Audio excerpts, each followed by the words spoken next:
if you've ever lived in a small town before, drop a like on this video because you're gonna understand how boring it is living in a small town. You already know. You already know. It's not fun. It sucks. There's nothing to do, and you have to create your own fun. And boredom stems to chaos, and that's exactly what happened in this story on this day. I don't remember my exact age. I think I was about 16, maybe 17, and I was living in a small town in Pennsylvania. And there was absolutely nothing in this town, nothing to do. And I mean, no source of entertainment, not one freaking thing.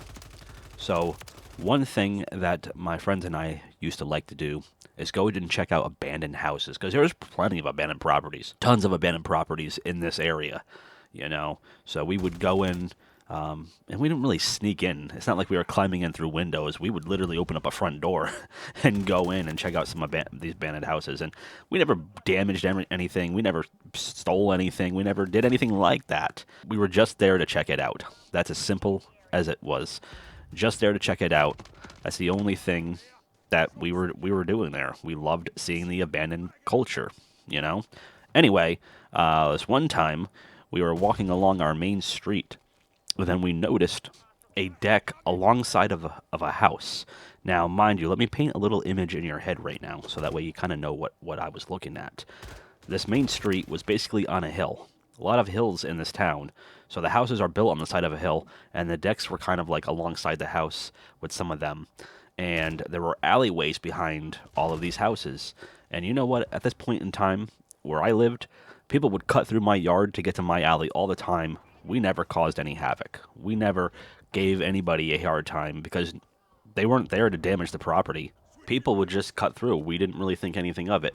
So I'm like, okay, well, let's do the same thing. So we went and walked alongside this deck and noticed that there's kind of like a gate or like a fence at the edge of the deck that would normally lead to the alley, and it was locked up. There was like a chain around it. It was locked up.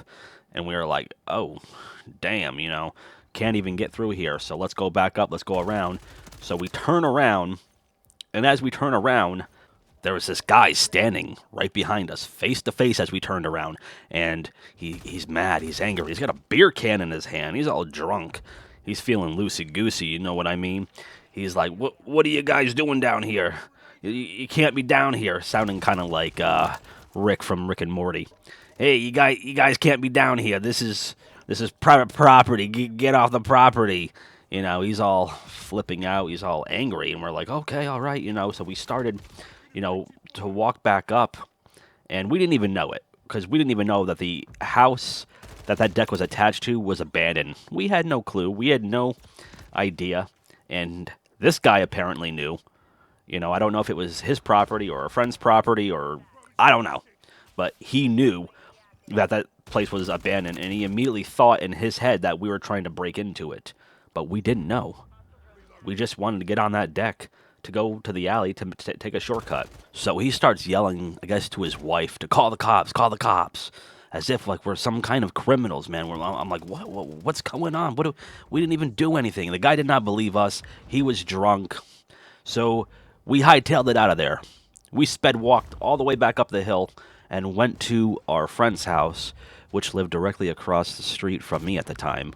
And we're just in our friend's house, man. We're paranoid. We're nervous. We don't even know. We're like, you know, why are we getting in trouble for this? What's going to happen? Like we were startled. We were just teenagers, man. We weren't there to do any damage, cause any harm to anything or anybody. We were just traveling. We were just scooting through, you know? So we were in my friend's house, nervous as all heck, not knowing what's about to happen. And about 10 minutes goes by, and then the police show up to his house.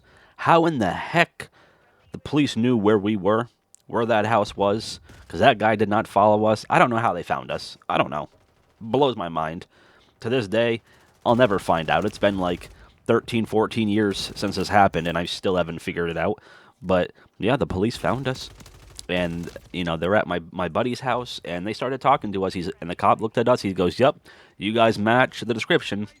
And he starts explaining to us about how we shouldn't have been down there and you know, to stay off private property. And he starts questioning us about something.